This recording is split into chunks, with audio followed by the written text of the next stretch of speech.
Mateus capítulo 11, é o texto que nós vamos meditar, a partir do verso 20. Mateus capítulo 11, versículo 20.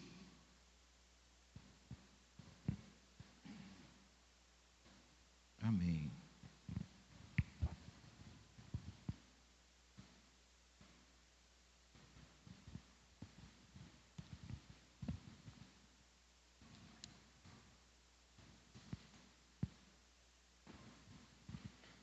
Mateus 11, 20, você pode ficar em pé para nós lermos um pouquinho as escrituras, né?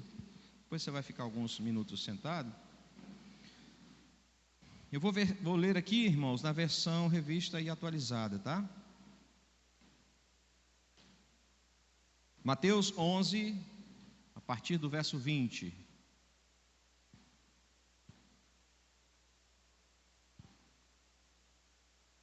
Vamos lá. Passou então Jesus a increpar as cidades nas quais ele operava numerosos milagres, pelo fato de não se terem arrependido.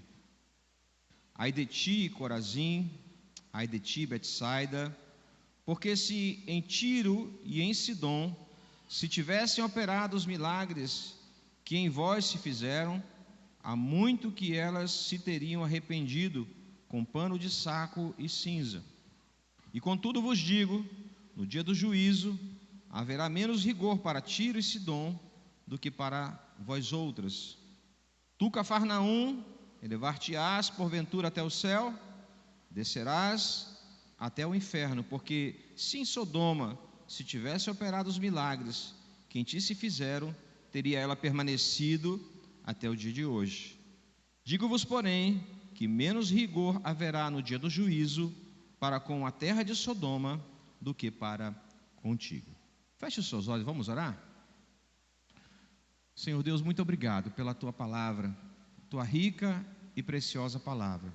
Nós oramos em nome de Jesus para que nossa mente seja aberta e que pelo poder do teu Santo Espírito possamos entender a tua palavra, guardar no nosso coração e poder, Senhor Deus, fazer com que essa palavra se transforme em vida para nós. Nós oramos te agradecendo, te bendizendo, em nome de Jesus, o nosso Senhor e o nosso Salvador. Amém. Amém, irmãos? Podem sentar.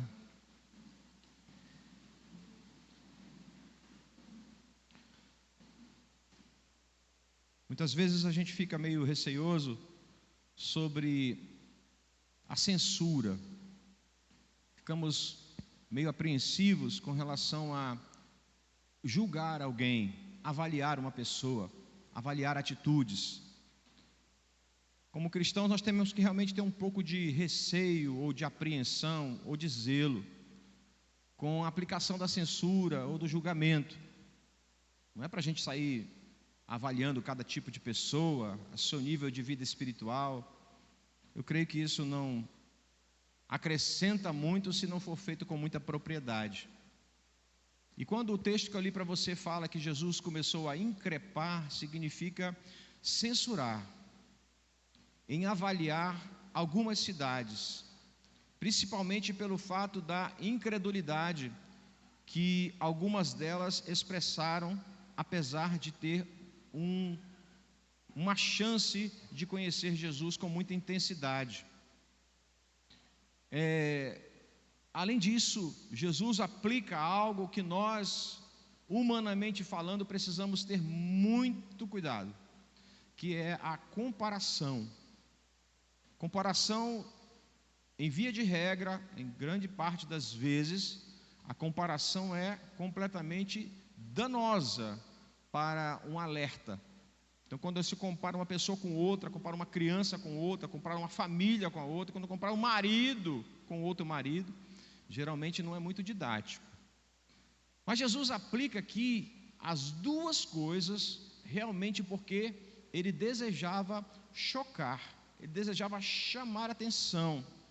Com esses ais que ele fala a essas cidades, Jesus queria realmente dar um alerta muito sério a essas cidades que tiveram a chance de tê-lo por perto. E então ele usa da censura, do julgamento e também da comparação. O texto que eu li para você fala de 6 cidades ou 6 regiões diferentes. E quando ele começa a falar, ele fala de 2 cidades que tiveram a chance de ter a visita dele e de experimentar muitos milagres poderosos. Por exemplo, a cidade de Betsaida, que era aí a cidade natural de Pedro, de André e de Filipe, naturais de lá, era uma cidade de colônia pesqueira, uma vila de colônia pesqueira, e que teve a chance de presenciar muitos milagres poderosos de Jesus. Aquele milagre em que é trazido a Jesus um cego, e que ele cospe no chão, prepara um lodo, aplica nos olhos do cego. Esse milagre foi realizado nessa cidade chamada Betsaida. Essa cidade também é aquela onde o monte das bem-aventuranças aconteceu a pregação mais poderosa de Jesus, chamada Sermão do Monte. Também é nessa região de Betsaida que Jesus está ensinando, e que com o passar da hora juntou muita gente, uma grande multidão, e os discípulos disseram para Jesus: vamos dispensar essa multidão porque não temos como alimentá-las. E é nessa região de Betsaida que Jesus opera aquele grande milagre descrito da multiplicação dos pães e dos peixes, que alimentou 5.000 pessoas. Então essa região de Betsaida era uma região onde Jesus passava por lá e acontecia muitos sinais, muitos milagres e muitas maravilhas. A outra cidade que Jesus cita é a cidade de Corazim, que também tinha a sua conotação de morada de pescadores, e que tinha também a chance de ter a visita de Jesus para algumas situações de prodígios e sinais. Então, quando nós olhamos para essas 2 cidades, Corazim e Betsaida, são lugares onde tiveram a chance de ver Jesus. As pessoas dessa cidade tiveram chance de ver Jesus, de ver o seu poder, de presenciar milagres feitos por ele. Porém, houve nelas alguns momentos de incredulidade, e agora Jesus está as censurando justamente por causa disso. E ele compara essas 2 cidades de Corazim e de Betsaida com outras 2 cidades fenícias, chamadas Tiro e Sidom, que tem também as suas características muito claras. Tiro e Sidom não era uma cidade de judeus, mas era muito habitada pelos gentios, ficava à margem mediterrânea, muito rica. Diz os historiadores que Tiro era como se fosse o armazém comercial do mundo. Então ficavam armazenadas à beira do mar Mediterrâneo, armazéns com todo tipo de grãos e riquezas que eram armazenadas e que vinham para atravessar o Mediterrâneo. Aqueles que eram moradores de Sidom diz que eram aventureiros e muitas vezes avançaram pelo mar Mediterrâneo para conquistar outras regiões, e por conta disso se tornaram cidades muito prósperas, muito reconhecidas, e com esse reconhecimento ganharam destaque na história da humanidade. Então Jesus está comparando 2 cidades em que ele esteve muitas vezes e que operou muitos sinais e milagres, mas que não houveram tantas conversões na proporção da sua visita e da manifestação do seu poder. Ele compara com 2 cidades que não tiveram a mesma chance de ter tantas vezes Jesus, de ver tantos milagres, mas que também tiveram uma proporção de conversão. Nesse interim, nós podemos entender que nessa comparação dita e falada por Jesus, há uma censura. E é nessa censura que eu quero basear aqui a nossa reflexão dessa noite. Porque muitas vezes as Escrituras falam sobre algumas regiões que são o reflexo, na sua proporção, refletem grande parte daquilo que estão vivendo.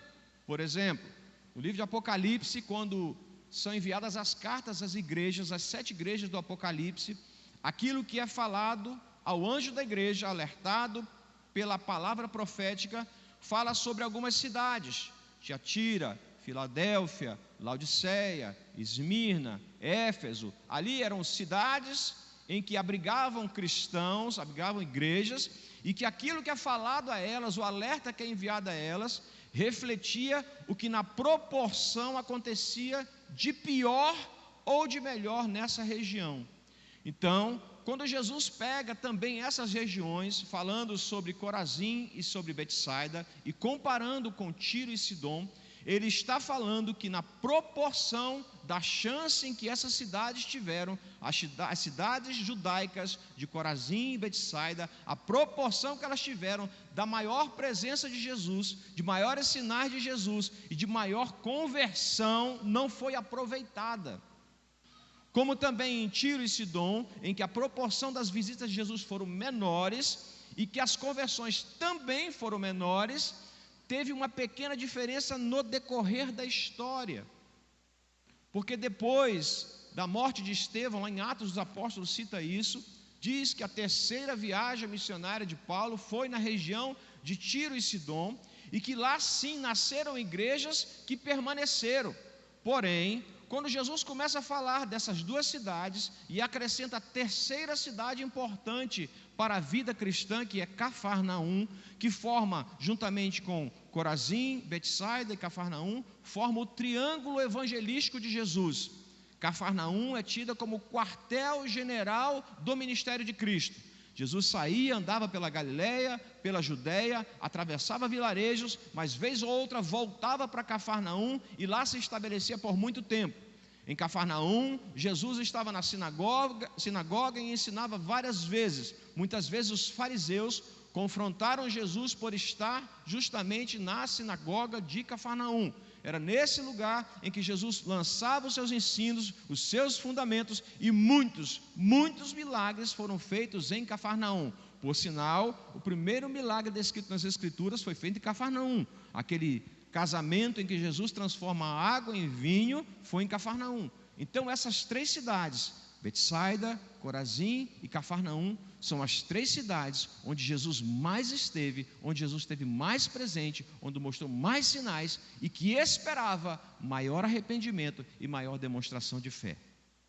O que eu quero basear para a gente refletir nessa noite por alguns minutos é o fato dessa fé, a fé que promove salvação, mas também a fé que me faz permanecer, que é um pouquinho diferente, porque quando Jesus está falando aqui, comparando as cidades, está falando pelo grau de arrependimento que há nessas cidades. Eu disse, eu estive muito em Corazim, estive muito em Betsaida e estive muito em Cafarnaum, porém a expectativa do coração de Jesus é que houvesse mais manifestação de fé para a salvação nesses lugares e não havia tido. E é por isso que ele está comparando, porque na proporção das outras duas cidades, Tiro e Sidom, em que ele não teve tanta chance de estar lá, foi demonstrado na mesma proporção uma manifestação de fé, uma fé salvadora. E quando eu olho para isso, irmãos, eu não quero, por favor, que você diga assim, Corazim significa isso, ou está ligado a isso. O que eu vou falar para você está expresso numa revelação daquilo que eu entendo do chamado de Jesus, do ai de Jesus. Porque quando você fala um ai, significa que você quer chamar atenção, alguma coisa realmente está lhe incomodando, e esse ai de Jesus aqui, era uma dor de observar algumas situações, em que ele imaginava, era para ser diferente, e muitas vezes, Jesus olha para nós, e vendo aquilo que nós estamos vivendo, ele esperaria mais de nós, ele esperaria não só uma fé maior para o arrependimento, mas também uma fé que nos faça permanecer e prevalecer andando ao lado dele. Então, na expectativa de Jesus, existe um ai, às vezes, em relação a nós outros, em relação à minha vida e à sua vida. Por isso é importante a gente observar. Então, na revelação daquilo que eu li, eu pude entender que quando Jesus está chamando a atenção de Corazim e Betsaida, ele está falando de um tipo de pessoa que vê sempre Jesus passar, que observa e admira Jesus, que sabe que nele existe poder, que ele pode transformar uma vida, mas verdadeiramente não se decide por ele. E aí está espalhado por toda a terra pessoas dessa natureza, pessoas que são amigas de Jesus, gostam de estar no templo, gostam de ver as Escrituras, se debruçam sobre ela e admiram a sabedoria de Jesus, mas verdadeiramente não se arrependem e não se decidem ao lado de Jesus. E é isso que Jesus está chamando a atenção, porque essas duas cidades, vou botar entre parênteses, representa esse tipo de pessoa, que às vezes está na igreja, vai na igreja e gosta de escutar cânticos gospels, gospels, gosta de ler as Escrituras, gosta de ouvir meditações, gosta de ouvir pregação, se sente bem, mas necessariamente não se arrepende para a conversão. Também eu posso dizer que Cafarnaum representa aquelas pessoas que têm a presença viva de Jesus, têm um relacionamento vivo com Jesus, estão sim sendo derramadas nele, mas num determinado momento alguma coisa faz perder Jesus e não permanecer. Então, quando ele faz essas comparações sobre essas 3 cidades e sobre as outras 2, eu posso entender que também Tiro e Sidom representa, por favor, sempre entre aspas, eu não estou dizendo, pastor falou que Tiro e Sidom é o tipo de pessoa e que Betsaida e Corazim é o tipo de pessoa, não estou falando, eu estou dizendo que representa. Tiro e Sidom representam as pessoas que conseguem prosperar nessa vida, conseguem ser reconhecidas, e as pessoas dizem, olha, é uma pessoa realmente bem sucedida, é uma pessoa que financeiramente ou socialmente é destacável, mas que numa pequena passagem Jesus pode dizer para ele sim ou não, como aconteceu em Tiro e Sidom, em que algumas poucas pessoas lá sim disseram, eu quero Cristo, e lá foi estabelecida uma igreja anos depois. Então pode sim representar pessoas que sejam talvez tão materialistas, tão pegadas às coisas físicas, tão apegadas às coisas que podem ser conquistadas nessa terra, que podem perder a chance de uma passagem de Jesus, e Jesus esteve lá. Jesus esteve por algumas vezes nessa região, na margem de Tiro e Sidom, e lá evangelizou, e lá houveram conversões, mas o que Jesus diz é que a expectativa dele é que pessoas que tinham mais chance de tê-lo por perto, deveria nesse lugar haver mais conversão, fé salvadora e fé que fizesse permanecer. E o pior disso é que ele fala no versículo 23, que eu queria que você lesse comigo mais uma vez, quando ele faz uma comparação das mais drásticas, quando ele compara Cafarnaum a Sodoma.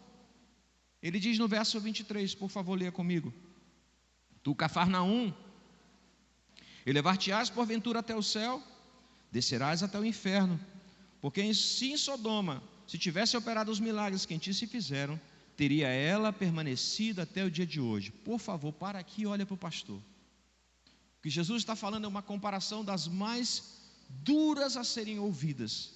Ele está dizendo que a cidade de Cafarnaum, que representa na proporcionalidade aquele tipo de pessoas, ou uma região em que muito viram de Jesus, muitos sinais foram vistos de Jesus, e houve pouca conversão para a salvação, houve pouco arrependimento para a salvação, e que por ter pouco arrependimento para a salvação, também pode-se perceber que houve pouca permanência. Ele está dizendo que há possibilidade de uma comparação com Sodoma. Por favor, Sodoma, Gênesis capítulo 18, capítulo 19, é a cidade escolhida pelo sobrinho de Abraão, Ló, no momento em que os rebanhos dos dois crescem e que há uma confusão, um atrito entre os pastores de Abraão e os pastores de Ló, e eles decidem se apartar. Abraão sobe no monte, olha para as campinas, olha para as regiões, e dá a opção para Ló escolher a região que ele queria, para seguir e pastorear o seu rebanho,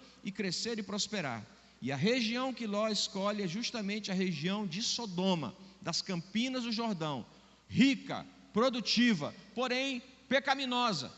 Então, se você for ler Gênesis capítulo 18, capítulo 19, há um decreto do Senhor para a destruição de Sodoma. Anjos são enviados a uma teofania, uma representação divina, e que passa pela casa de Abraão dizendo, estamos seguindo até Sodoma para destruí-la, porque lá há iniquidade, e essa iniquidade chegou até o coração de Deus. Então esses anjos seguem até lá para anunciar a Ló a destruição dessa cidade e, se possível, resgatá-lo pelo arrependimento, resgatar a ele e a sua família. Se você ler lá nos capítulos de Gênesis, vai ver que no momento que esses anjos são notados na casa de Ló, há sim uma inserção daqueles que moravam naquela cidade, para que esses homens fossem colocados para fora da casa por Ló e fossem abusados sexualmente. Então o desejo daqueles homens, daquela cidade, tamanha perversidade sexual que existia, era de abusar de entes celestiais, apesar de não saberem que eram, mas era esse o desejo: botem-nos para fora para que abusemos dele, possamos tomá-los sexualmente, em homossexualidade.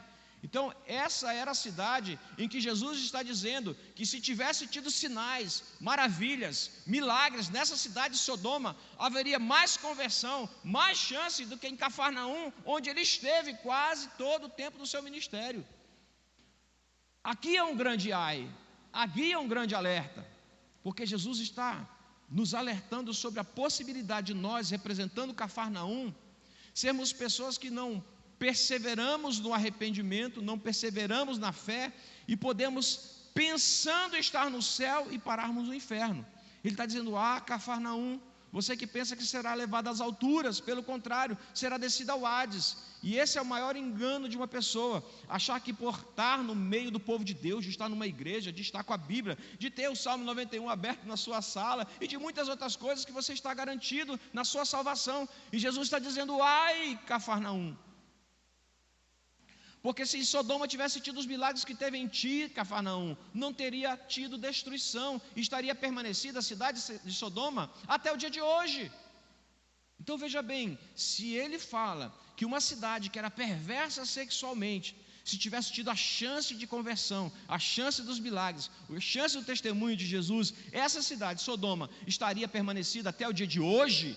Eu posso dizer também que aquele que está sendo iludido por achar que está dentro de uma igreja, lendo a palavra, vivendo uma vida mediana, que isso pode lhe garantir que ele não seja destruído, e que ele pense que vai para o céu e o seu caminho é para o inferno. Então, quando ele fala isso, irmãos, ele está dando um alerta, uma chacoalhada, uma censura que para nós precisa ser avaliada, irmãos. Precisa nós, como cristãos, pensarmos: Senhor, eu quero ser como a Cafarnaum, que tem tudo de ti, que tem a tua presença, que vê os teus sinais, os teus milagres, e que se arrepende, que se devota, que se aplica, que se derrama em Jesus. Então o ai aqui, irmãos, não é para que nós sejamos uma coisa ou outra, mas é aquilo que nós somos, nós possamos avançar. E é claro, o que ele está falando, e esses ais que ele está falando para um alerta. Mas, como eu disse a você, as 7 igrejas do Apocalipse, que foi um alerta para cada uma delas, dentro de algumas delas alertas e elogios, todas elas deixaram de existir num determinado tempo da história. E essas cidades, irmãos, que ouviram um ai de Jesus, Betsaida, Corazim e Cafarnaum, elas foram destruídas naturalmente. Na história da humanidade, Betsaida, ela foi destruída antes de Cristo, 800 anos antes de Cristo, por uma invasão. Mas essas cidades, todas elas, foram destruídas, dizimadas por terremotos, por ações físicas. Aproximadamente 700 anos depois de Cristo, houve um terremoto que destruiu Betsaida. Poucos anos depois, Cafarnaum. Essas cidades hoje são ruínas, muitas delas estão sendo escavadas até hoje. Isso nos faz refletir, irmão. Se nós estamos hoje, no dia 20 de setembro de 2020, ouvindo uma palavra como essa, é um ai para nós, para dizer: Senhor, se eu tive a tua presença, se eu tive uma chance de me converter ao Senhor Jesus, eu quero permanecer com Ele até o fim. Eu não quero que tenha destruição na minha vida, que essa fé se enfraqueça a tal ponto de eu achar que eu estou no céu e eu estou no inferno. É um alerta, um ai para nós como igreja, para pensar aquilo que nós estamos vivendo em Deus. Uma fé que não só nos salva, que nos garante a salvação, mas uma fé que nos faz permanecer nele. Esse é o alerta do ai de Jesus para cada um de nós. E ele diz: ai se houvesse uma comparação. E por favor, aqui nessa noite não é para você comparar a sua vida espiritual com quem está do seu lado, nem que seja seu esposo ou sua esposa, não é para isso. É simplesmente para você fazer uma censura, uma increpação, uma avaliação, um julgamento da minha e da sua vida individualmente. Eu julgo a minha, você julga a sua, sobre a possibilidade de ter muito de Jesus, muita chance de derramar em Jesus, de aprender em Jesus, mas num determinado momento perder-se na fé.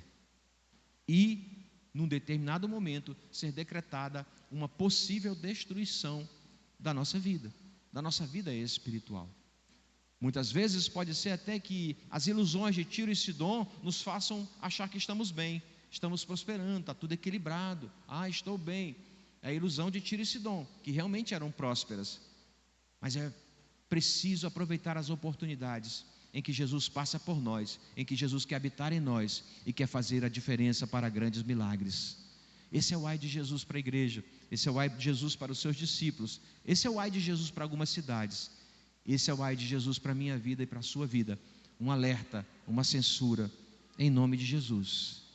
Então aqui, irmãos, é um julgamento que Jesus usa que talvez eu não usaria. Eu, como pastor, como homem, não usaria de fazer qualquer tipo de julgamento em relação à sua pessoa, muito menos de comparação. Dizer, olha, já olhou para a vida do fulano, do cicrano? Não usaria de forma alguma. Mas Jesus usa por um fim bem específico, de alertar a possível destruição de uma pessoa, a possível perda de uma pessoa, a possível morte espiritual de uma pessoa, sem que ela perceba. E às vezes dentro de igreja a gente pode acontecer muito isso, irmãos. Eu me lembro bem que, como eu cresci dentro da igreja, desde criança, uma vez isso ficou na minha mente. Deus, eu nunca levantei a mão, eu nunca fiz a minha decisão, eu nunca respondi um apelo. Isso ficou martelando na minha mente muito tempo na minha juventude. E um dia eu tive que expressar exatamente isso, porque a dúvida do meu coração é: Senhor, será que eu já te manifestei o teu amor pela minha vida e a certeza da salvação tu tens me garantido? Eu manifestei aos homens. Então um dia no meio da igreja, no meio de um culto, eu tive que levantar meu braço e dizer: eu aceito, recebo Jesus como meu Senhor e Salvador. Porque naquele momento, irmãos, eu não queria ser Tiro e Sidom, muito menos eu queria ser Betsaida, Corazim ou Cafarnaum. Eu queria ser a nova Jerusalém do Senhor, a esperança da presença de Jesus, aquilo que Deus tem para a minha vida. E talvez essa essência da vida dentro de uma igreja pode nos iludir, achando que estamos bem, somos Corazim, Betsaida, Cafarnaum. Jesus está aqui sempre no meio, os cânticos enchem o meu coração, eu até fico arrepiado. Mas na verdade o que você precisa é mais de Deus, uma fé que te salva e uma fé que te faz permanecer. Queria que você fechasse seus olhos para a gente orar em nome de Jesus. Feche os seus olhos onde você está e vamos orar.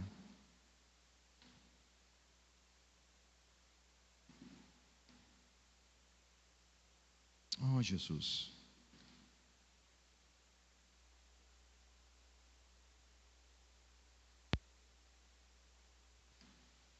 Muitos sinais, muitos milagres, muitas maravilhas o povo de Betsaida, Corazim, Cafarnaum viram. Foram testemunhas de muitas maravilhas. Mas Jesus tinha expectativas de maior conversão, de maior fé, de maior arrependimento nessa região. E muito provavelmente essa palavra ministrada no seu coração é a expectativa de Jesus, de que você, sabendo quem Jesus é, os milagres que Ele pode realizar e que Ele já fez na sua vida, a expectativa dele é que você tenha uma fé salvadora, uma certeza de salvação, como também uma fé que te faz permanecer, que não vai ser abalada por invasões, nem abalada por destruições, porque você decidiu permanecer. Também não vai ser iludido pelas prosperidades dessa terra, como Tiro e Sidom, que tinham destaque, que avançavam, que alargavam as suas fronteiras, mas que também aproveitaram a chance de conhecer a Jesus. Como também eu não quero que você saia desse lugar ainda com o coração de Sodoma. Os prazeres dessa terra realmente são tremendos, são maravilhosos. Aqui nessa terra tem muitos prazeres carnais, eu tenho certeza disso, eu sei disso.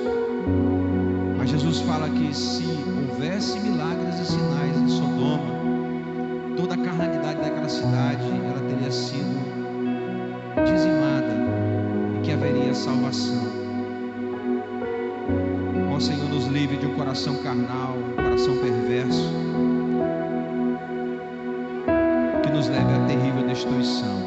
Como também nos livre, Senhor, de termos um coração de achar que estamos salvos e estamos perdidos. Ó Deus, nós oramos em nome de Jesus. Você pode ficar em pé para nós orarmos? Ó Jesus, aleluias, aleluias, vamos orar, irmãos. Como eu sempre falo, por favor, nessa hora não é para você orar pelo seu esposo, nem pela sua esposa. Nessa hora não é para você orar pelo seu filho e sua filha, seu pai e a sua mãe. Ore por você. A palavra aqui é exposta de forma coletiva, mas o objetivo é individual. Que ela ache morada no seu coração, alerta, Mãe de Jesus. Eu quero que você ore agora em nome de Jesus. Feche os seus olhos, baixe a sua cabeça, ore pela sua vida. Diga assim: Senhor, obrigado por esse alerta, obrigado por essa censura, obrigado por esse julgamento da tua palavra sobre mim. Eu precisava disso, eu precisava desse alerta, em nome de Jesus. Comece a orar pela sua vida.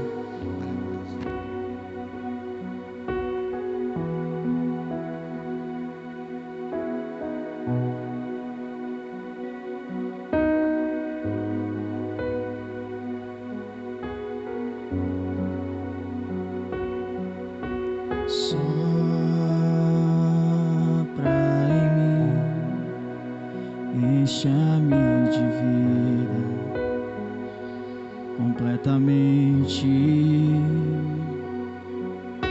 Sopra em mim, encha-me de amor, inunda-me.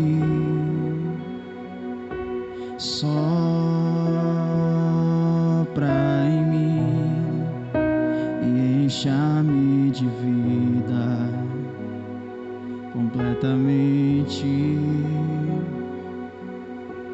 Sopra em mim, encha-me de amor, inunda-me. Como somente você pode. Somente você pode, como somente você pode, somente você pode. Sopra em mim, encha-me de vida completamente. Sopra em mim, encha-me de amor, inunda-me. Senhor Deus, nós oramos agora, agradecendo ao Senhor pela chance de ouvir a Tua palavra, Senhor, e de sempre ser alertado por ela. Que o Senhor nos ajude a, entendendo a Tua palavra, poder aplicar no nosso coração, Senhor. Que ela se transforme em vida. Senhor, nos livra de sermos iludidos com a expectativa de uma salvação, mas estarmos completamente perdidos. Tem misericórdia de nós. Que o Senhor ache em nós fé, a fé para a salvação e a fé para permanecer ao Teu lado, Senhor. Nós oramos Te agradecendo pela Tua preciosa palavra. E oramos, Espírito Santo, que Tu possas manifestar o Teu cuidado sobre a vida de cada um de nós, nos ajudando a crescer no conhecimento da verdade. Que não nos esqueçamos dessa palavra, Espírito Santo, que Tu nos ajude a lembrar dessa palavra. Nós Te agradecemos e abençoamos cada pessoa aqui nessa noite, em nome de Jesus. E você diz amém. Amém, meus irmãos?